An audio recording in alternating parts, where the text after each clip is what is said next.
Listen, I think he played very well, and so he's been impressive.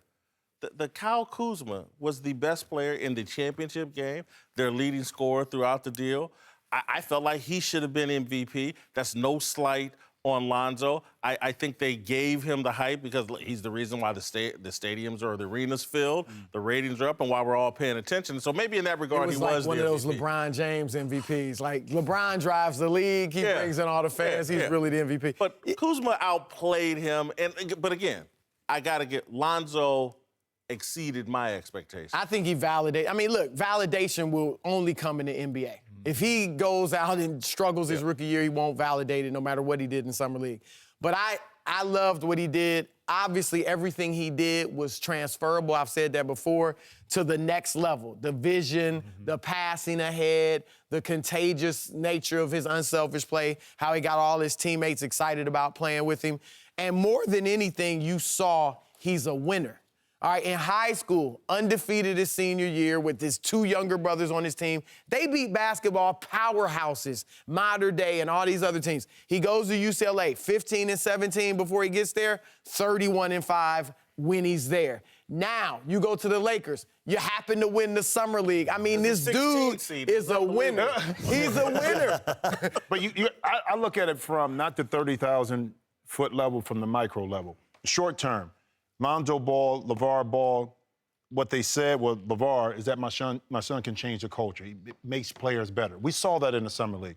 From an organization perspective, this is something that Magic and Rob Pelinka can push out in regards to their marketing. Talking about selling season tickets, getting people involved, the fanfare, because they have something special. We haven't seen a rookie come into the Lakers with this much promise and hype since Magic. So they have something to push. And if you're the fan base, well, Kobe, but he didn't have the expectations and the hype that Lonzo has coming in. No, he didn't have the hype. He didn't have that. Now, as a fan base, now you have the fan base energized now. Whether it's the Summer League or not, it doesn't matter. These people are coming out, and also, when they go on the road, now the fans and those 29 other teams, you can market Lonzo Ball if he continues to play that way. So on a micro level, it gives the Lakers what they're looking for, which is instant credibility. What they do with it is yet to be seen. Kyle Kuzma obviously had a breakthrough Summer League. I mean, that was exceeded even their expectations. He was the most productive, but he wasn't the most valuable, right?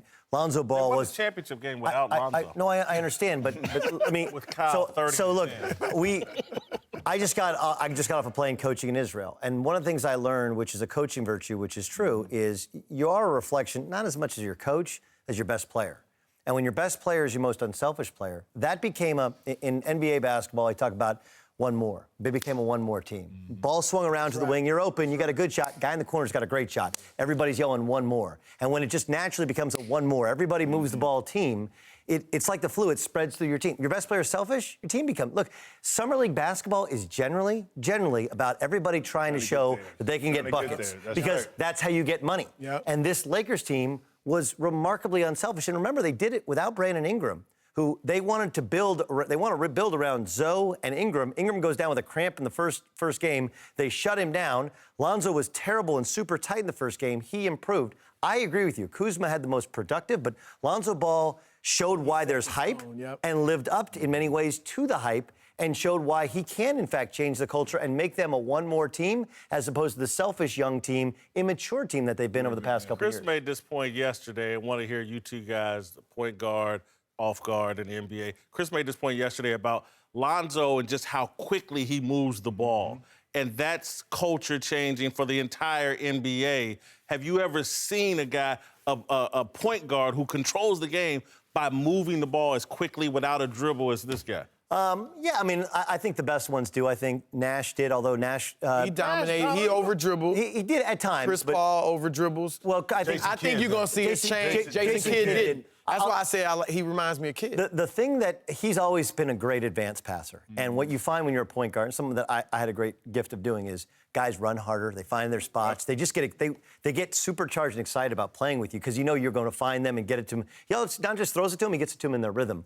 Look, when we grew up, you were taught nobody over dribble for the most part. Yeah, I mean, even the best ball handlers, you move the ball pretty quickly. That's how we were taught. I think this has been an era where the best point guards dribble. Kyrie, Damian Lillard, they all Those guys aren't over-dribble. really, honestly, they're not really point guards. Well, I mean, that's the NBA. They play point guard in the NBA now. I understand, I but think like, he's a throwback, and he's going to shift the culture a little bit. Agreed, but it also depends upon what your skill set is. I mean, like, look, the thing he has to improve on is his ability to score when he gets to the rim, when he gets in there. Well, mid-range more so. Yeah. But even when he gets in there, just because you have to, all that passing is for naught if you can't make somebody help, right? Because they have to help in order for you. Otherwise, you're passing to a guarded man, no matter how good a passer you are. But I agree with you guys. He throws it up, and those guys, as soon as they get the rebound, those guys start running. They're like, damn, I'm going to get points. And so you become a little bit more, you become selfish, even in an unselfish way, in that you're running the lane, you open up the floor. Well, and I give a lot of credit to LeVar.